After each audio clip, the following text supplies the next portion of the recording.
Late allotment of 43 coal blocks under the government's dispensation has been done today. As reported by CNBC TV 18 earlier, most of the coal mines of the state-run companies and PSUs have been retained by earlier allottees.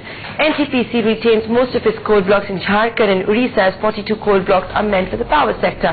Coal mines including Salaipalli, Kerandari, Chhattibari Attu and Chhattibari Attu South in Jharkhand and Dulanga coal mine in Odisha have been allotted to NTPC. Of the 43 coal blocks, one is meant for the steel sector and the others, which has gone to sale, and the rest are all meant for the power sector. Remember, last year the Supreme Court of India had cancelled allocation of 204 coal mines, and so far the government has auctioned 33 of them, and that it will garner close to 2 lakh crore rupee revenue to the respective states over a period of 30 years.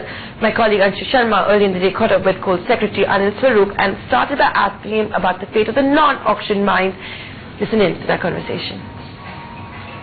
Schedule 3 is not a problem where mining was not happening.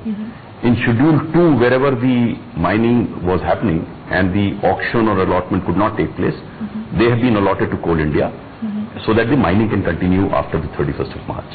What will be the design as per which Coal India will be mining from these Schedule 2 coal blocks? Coal India will get it on the same terms as allotment to the state governments.